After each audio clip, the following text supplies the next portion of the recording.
अस्सलाम वालेकुम। आज का हमारा टॉपिक है साइंटिफिक मेथड और ये इस चैप्टर का सबसे इम्पॉर्टेंट लॉन्ग क्वेश्चन है। इस टॉपिक में बताया गया है कि कौन से स्टेप्स हैं जिन्हें इस्तेमाल किया जाता है कोई भी साइंटिफिक प्रॉब्लम का सॉल्यूशन फाइंड करने के लिए। तो स्टार्ट करते हैं। बिस्मिल्लाहिर्रहमानिर्रहीम। Scientist take step for doing scientific research और work. These steps are called the scientific method. ये साइंटिफिक मेथड की डेफिनेशन है। For biological research these steps are called biological method. अगर बायोलॉजिकल मेथड की डेफिनेशन आएगी तो अपने साइंटिस्ट एक स्पेसिफिक स्टेप्स से स्टार्ट करना है और बायोलॉजिकल मेथड तक लिख देनी है और उसके बाद आपने ये स्टेप्स लिख देने हैं शॉर्ट क्वेश्चन के लिए। इन स्टेप्स के नाम लिख देने हैं। The following steps are involve in scientific method. Recognition of a scientific problem. सबसे पहले प्रॉब्लम को आइडेंटिफाई किया जाता है कि आप किसके लिए सॉल्यूशन फाइंड कर रहे हैं। ऑब्जर्वेशन, फिर उस पर मुशाहिदा किया जाता है। हाइपोथेसिस, एक मफरूज़ा कायम किया जाता है। डिडक्शंस, उसमें लॉजिकल रीजनिंग का इस्तेमाल किया जाता है। एक्सपेरिमेंटेशन एंड रिजल्ट्स, उसके बाद उस पर एक्सपेरिमेंट्स परफॉर्म किए जाते हैं और रिजल्ट कंक्लूड कर दिया जाता है। ये ब्लू ब्लॉक में एक इन्फॉर्मेशन लिखी है। In all branches of science, new things are being discovered and old theories are modified or replaced with better ones. तमाम ब्रांचेस में साइंटिफिक मेथड इन्वॉल्व किया जाता है। न्यू थ्योरीज बनती हैं और पुरानी को मॉडिफाई किया जाता है या रिप्लेस कर दिया जाता है, क्योंकि जैसे जैसे हमारी टेक्नोलॉजी बेहतर होती है वैसे हम अपनी हाइपोथेसिस को ज़्यादा बेहतर तौर पर एक्सपेरिमेंटेशन से गुजार सकते हैं, जिससे हमें ज़्यादा रिफाइंड रिजल्ट मिलता है।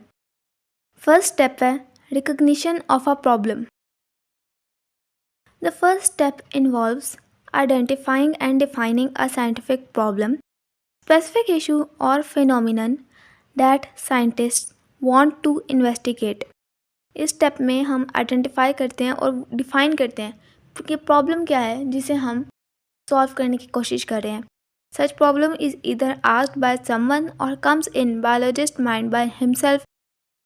ये प्रॉब्लम कोई पूछ भी सकता है एक बायोलॉजिस्ट से, या बायोलॉजिस्ट के अपने जहन में भी आ सकती है। For example, a biologist notice that plants in an area are growing taller than usual. He develops a scientific problem, what factors are responsible for increased growth of these plants. उसका सवाल ये है कि ऐसे कौन से फैक्टर्स हैं जिसकी वजह से इस इलाके में प्लांट्स ज़्यादा लंबे ग्रो हो रहे हैं। तो इस प्रॉब्लम का सॉल्यूशन निकालने के लिए वो साइंटिफिक मेथड इस्तेमाल करेगा। और प्रॉब्लम हमेशा प्रॉब्लम नहीं होती, मतलब कोई मसला ज़रूरी नहीं है कि वो हो। आंसर फाइंड करने के लिए कोई सा भी सवाल हो सकता है। जैसे मैथ में प्रॉब्लम्स होती हैं, उस तरह ये सिर्फ एक क्वेश्चन होता है जो वाकई में एक बड़ा मसला हो भी सकता है और नहीं भी हो सकता। This problem becomes the starting point for a scientific inquiry. सबसे पहले आपके पास सवाल होना चाहिए जिसका आप जवाब तलाश करें। नेक्स्ट है ऑब्जर्वेशंस। ऑब्जर्वेशन का मतलब है मुशाहिदे करना। Scientist make observations about the problem. They use 5 senses for making observation. They also read and study the previous researches on the same और रिलेटेड प्रॉब्लम्स। पुरानी साइंटिस्ट ने जो उस पर्टिकुलर प्रॉब्लम या उससे करीब करीब के मसलों पर काम किया होता है, उनका वर्क पढ़ना भी साइंटिस्ट के लिए ज़रूरी होता है। उसे पढ़े बगैर आपकी रिसर्च इनकम्प्लीट है। ऑब्जर्वेशंस में भी क्वालिटेटिव और quantitative. Qualitative and quantitative observation short question में डिफरेंस के तौर पे आमतौर पर पूछा जाता है, तो ये आपने 2 मार्क्स के क्वेश्चन के लिए डिफरेंस तैयार करना है। Qualitative observations involve observations that can not be measured with numbers. ऐसी ऑब्जर्वेशंस जिनका कोई नंबर ना हो, जो सिर्फ क्वालिटी बताएं, उसे कहते हैं qualitative observations. For example, the colour and texture of a flower. आप एक पर्टिकुलर फ्लावर को ऑब्जर्व कर रहे हैं और आप बताते हैं कि उसका कलर रेड है, उसका टेक्सचर स्मूथ है, उसकी पेटल्स पे पैटर्न है। ये सब कुछ क्वालिटेटिव है क्योंकि आपने इसमें कोई क्वांटिटी का जिक्र नहीं किया। नेक्स्ट है quantitative observations. Quantitative observations involve measurements or numerical data that can be expressed in terms of quantity. Quantitative observations नाम से जाहिर है ऐसी ऑब्जर्वेशंस होती हैं जिसमें क्वांटिटी एक्सप्लेन की जाती है, क्वांटिटी भी बताई जाती है। एग्जाम्पल उन्होंने दी है the number of birds in a tree. अच्छा, अब यहाँ पे आपने इम्पॉर्टेंस लिखनी है या एडवांटेज के हेडिंग देना है। Quantitative observations are more accurate than qualitative because quantitative observations are invariable. उनमें कोई वेरिएबल नहीं होता, उनमें कोई चेंजेबल टर्म नहीं होती, सारे कॉन्स्टेंट्स होते हैं। मयरेबल, इसे मयर किया जा सकता है। And can be recorded in terms of numbers. Numbers की फॉर्म में कोई भी डाटा होगा तो ज़्यादा एक्यूरेट होता है बनिस्बत simple without numbers data. Next step है हमारा हाइपोथेसिस। सबसे पहले आपने प्रॉब्लम आइडेंटिफाई की कि प्रॉब्लम या हमारा मसला क्या है जिसे हमने सॉल्व करना है। उसके बाद आपने अपने सेंसेस से या पुराने रिसर्चर्स का वर्क पढ़कर उस पर ऑब्जर्वेशन कायम की। नेक्स्ट है हाइपोथेसिस, जिस पे आप मफरूज़ा कायम करेंगे, कोई ऐसी स्टेटमेंट फाइंड करने की कोशिश करेंगे अपनी ऑब्जर्वेशंस की बुनियाद पर जो उस प्रॉब्लम का सॉल्यूशन हो। ये आप खुद से ट्राई करेंगे।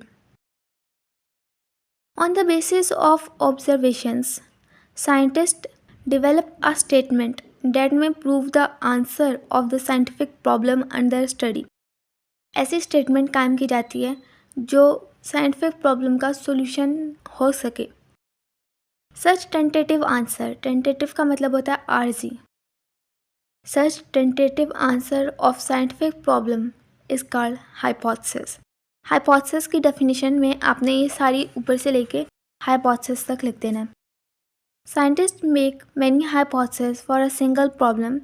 एक सिंगल प्रॉब्लम के लिए बहुत सारी मफरूज़े कायम किए जा सकते हैं कि इसका आंसर ये है या इसका आंसर ये है या ये इस वजह से हो सकता है, तो मल्टीपल स्टेटमेंट्स कायम की जाती हैं। A hypothesis has a following characteristics. ये कैरेक्टरिस्टिक ऑफ द हाइपोथेसिस की आपने यहाँ पे हेडिंग देनी है और ये अलग से शॉर्ट क्वेश्चन के लिए भी तैयार करना है। It is a proposed statement to answer the problem. ये एक ऐसी स्टेटमेंट दी जाती है जो हमारे सवाल का आंसर हो। It always matches with the available observations. ये सारी ऑब्जर्वेशंस जो आपने की हैं या जो अवेलेबल हैं उनके साथ मैच करती है, उनसे ऑपोजिट नहीं होती। It can be tested through experiments. Hypothesis कोई ऐसी स्टेटमेंट होनी चाहिए जिस पर हम एक्सपेरिमेंटेशन कर सकें। There is always a way to disprove the hypothesis, क्योंकि हाइपोथेसिस हम खुद से सिर्फ अपनी ऑब्जर्वेशंस की बुनियाद पर करते हैं, कोई एक्सपेरिमेंटेशन हाइपोथेसिस के लिए नहीं की जाती, लिहाजा इसे डिस्प्रूव करने का तरीका होता है। ये गलत साबित की जा सकती है। ब्लू ब्लॉक में लिखा हुआ है information is also gathered by reading books. It helps to understand existing knowledge and formulate a hypothesis. Next step है हमारा डिडक्शन। हाइपोथेसिस आपने एक ऐसी स्टेटमेंट कायम की है जो हमारे क्वेश्चन का आंसर लगे, जो हमारे क्वेश्चन का आंसर हो भी सकता है और नहीं भी, क्योंकि हमने ये ऑब्जर्वेशंस की बुनियाद पे किया और अभी हमने इस पर कोई एक्सपेरिमेंटेशन नहीं की। डिडक्शन हमारी हाइपोथेसिस का लॉजिकल रिजल्ट फाइंड करने को कहते हैं। इसमें हम इफ़ देन स्टेटमेंट इस्तेमाल करते हैं। ये दो बातें ही इंपॉर्टेंट हैं डिडक्शन की हेडिंग के लिए। Scientist develop logical results from their hypothesis. Such logical results of hypotheses are called deductions. Usually, deductions follow the pattern of if-then statements. Scientists assume that if hypothesis is true, then what might be the result? Example देख लेते हैं, ज़्यादा अच्छी तरह समझ आ जाएगी। हमने एक hypothesis बनाई, leaf discoloration and stunt growth in a plant are caused by deficiency of iron in the soil. कि जो पत्ते पीले हो जाते हैं और ग्रोथ प्लांट की रुक जाती है वो मिट्टी में आयरन की कमी की वजह से होता है। ये हमारी ऑब्जर्वेशंस का रिजल्ट था जो हमने हाइपोथेसिस की फॉर्म में लिख दिया। अब इसका हम डिडक्शन या लॉजिकल स्टेटमेंट इस तरह बनाएंगे, if iron deficiency is causing the symptoms then adding iron to the soil will improve the colours of leaves and promote plant growth. अगर आयरन की कमी की वजह से ये सिम्टम्स हो रहे हैं तो हम मिट्टी में आयरन डाल दें तो पत्ते भी ठीक हो जाएंगे और ग्रोथ भी प्रॉपर होने लग जाएगी। ये डिडक्शन है, मतलब हाइपोथेसिस को ही एक लॉजिकल वे में बयान कर दें तो वो डिडक्शन होती है। ये स्टेप भी इम्पॉर्टेंट होता है और इससे हमें दो बातें पता लग जाती हैं, एक कॉज और उसका इफ़ेक्ट। कॉज था आयरन की डेफिशिएंसी सिम्टम्स थी और उसका इफ़ेक्ट या सॉल्यूशन हमने निकाला कि हम मिट्टी में आयरन डाल देते हैं। एक्सपेरिमेंट्स, जबकि जो हाइपोथेसिस होती है ना वो एक सिंगल स्टेटमेंट होती है, एक जनरल स्टेटमेंट होती है हाइपोथेसिस कि प्लांट की ग्रोथ इसलिए नहीं हो रही क्योंकि आयरन की कमी है मिट्टी में। ठीक है, हमारा 5th स्टेप है एक्सपेरिमेंट्स, और ये मोस्ट बेसिक स्टेप है, बुनियादी स्टेप है और ये सबसे ज़रूरी स्टेप है। इसके बगैर आपकी हाइपोथेसिस ट्रू या फॉल्स साबित नहीं होती। It is the most basic step of scientific method. Scientists perform experiments to test all the hypotheses. जितनी भी hypotheses कायम की जाती हैं उन सबको टेस्ट किया जाता है. In a successful experiment, one hypothesis is proved correct and the alternate hypotheses are proved incorrect. Successful experiment वो होता है जिसमें एक हाइपोथेसिस ट्रू साबित हो जाती है और बाकी फॉल्स होती हैं. Scientists make new deductions from the accepted hypothesis, then they perform further experiments and confirm the correctness of hypothesis. Scientists जो hypothesis correct होती है उससे दोबारा deductions बनाते हैं और उससे दोबारा चेक करते हैं ताकि correctness उसकी सही होना साबित हो जाए. Next experimental group and control group की जो हेडिंग है ये आपका शॉर्ट क्वेश्चन है और ये डिफरेंस के क्वेश्चन में आता है. जब भी एक्सपेरिमेंट परफॉर्म किया जाता है तो 2 बुनियादी ग्रुप्स बनाए जाते हैं. एक ग्रुप को नाम दिया जाता है एक्सपेरिमेंटल ग्रुप और एक का नाम होता है कंट्रोल ग्रुप. दोनों ग्रुप्स में सारे फैक्टर्स बिल्कुल एक जैसे रखे जाते हैं सवाए एक चीज़ के जिसे आप टेस्ट कर रहे हैं. यहाँ पर उन्होंने एग्जाम्पल दिया है कि आप फोटोसिंथेसिस के लिए कार्बन डाइऑक्साइड कितनी ज़रूरी है ये चेक करना चाहते हैं. तो आप 2 प्लांट लेंगे बिल्कुल एक जैसे, उन्हें सारी चीज़ें यानी कि लाइट, वाटर, सब कुछ एक जितना प्रोवाइड करेंगे, लेकिन जो एक्सपेरिमेंटल ग्रुप होगा उसे कार्बन डाइऑक्साइड नहीं मिलेगी, लेकिन जो कंट्रोल ग्रुप होगा उसे कार्बन डाइऑक्साइड मिलेगी. सिवाय कार्बन डाइऑक्साइड के बाकी सारी चीज़ें दोनों के लिए एक जैसी थी. तो जो एक्सपेरिमेंटल ग्रुप होगा उसमें फोटोसिंथेसिस नहीं होगी और बिलाखिर वो प्लांट मर जाएगा, जबकि कंट्रोल ग्रुप का प्लांट बिल्कुल ठीक रहेगा. इससे हमें अपनी कार्बन डाइऑक्साइड की इम्पोर्टेंस पता चल जाएगी फोटोसिंथेसिस के लिए. When scientists do experiments, they arrange 2 settings. One is called experimental group and the other is called control group. Example: you want to do experiment to test the necessity of carbon dioxide for photosynthesis. You will arrange 2 similar plants. You will not provide carbon dioxide to the one plant, experimental group, while you will provide carbon dioxide to the other plant, control group. The necessity of carbon dioxide will be proved when photosynthesis does not occur in the experimental group but occurs in the control group. Experimental group में वो factor minus करते हैं जबकि control group में सब कुछ provide करते हैं. ये बात आपने याद रखनी है. रिजल्ट्स. अब एक्सपेरिमेंट का जो भी रिज़ल्ट आया है वो रिज़ल्ट की फॉर्म में यानी कि प्रॉपर रिज़ल्ट एनालाइज्ड फॉर्म में प्रेजेंट किया जाता है और उसे पब्लिश किया जाता है. इसे रिज़ल्ट कहते हैं. यही हमें आंसर देता है, एक करेक्ट आंसर हमारी प्रॉब्लम का. Scientists get their data from their experiments. They use statistical analysis and graphs to summarize the results.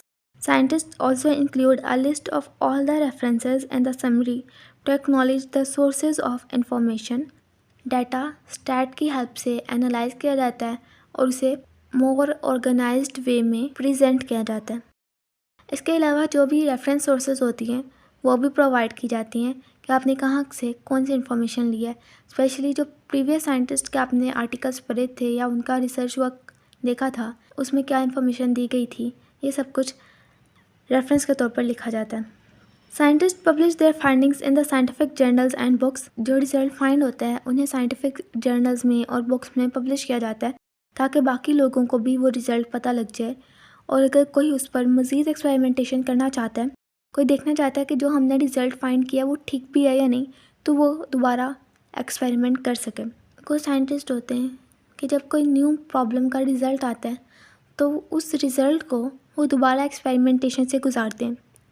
इसका फ़ायदा ये होता है कि हमारा रिज़ल्ट और रिफ़ाइन हो जाता है उसके सही होने के चांसेस और बढ़ जाते हैं जब रिज़ल्ट एक्सपेरिमेंट से ठीक तरह से गुजर जाता है और एक्सपेरिमेंट सही आता है। और अगर मुख्तलिफ साइंटिस्ट एक्सपेरिमेंट परफॉर्म करते जाएं और उसका रिज़ल्ट ठीक आता जाए तो वो आहिस्ता आहिस्ता थ्योरी बन जाती है और बिल आखिर लॉ बनने के भी उसके चांसेस होते हैं, जो हम नेक्स्ट टॉपिक में पढ़ेंगे।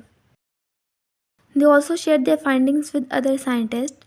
For this purpose, they create a scientific report and give presentation in national and international meetings and seminars. Scientist अपने रिजल्ट्स को नेशनल और इंटरनेशनल मतलब कि कौमी और बैनुल अक़वामी सतह पर प्रेजेंट करते हैं ताकि सब लोग हमारा रिज़ल्ट, हमारी प्रॉब्लम, हमारा सॉल्यूशन देख सकें। ये बहुत इंपॉर्टेंट लॉन्ग क्वेश्चन है और ये बहुत ज़्यादा लंबा नहीं है, देखने में लगता है, लेकिन आप थोड़ा शॉर्ट कर लें। Experimental group and control group की एग्जांपल थोड़ी शॉर्ट कर दें और जो साइड में ब्लू ब्लॉक्स लिखे हुए हैं वो ना ऐड करें तो भी आपका साइंटिफिक मेथड का क्वेश्चन कंप्लीट हो जाएगा। और ये बहुत इंपॉर्टेंट है, आपने अच्छी तरह तैयार करना है। इसके बाद हमारे इस चैप्टर के सिर्फ 2 टॉपिक्स रह गए, तो मिलते हैं नेक्स्ट वीडियो में। तब तक के लिए अल्लाह हाफ़िज़।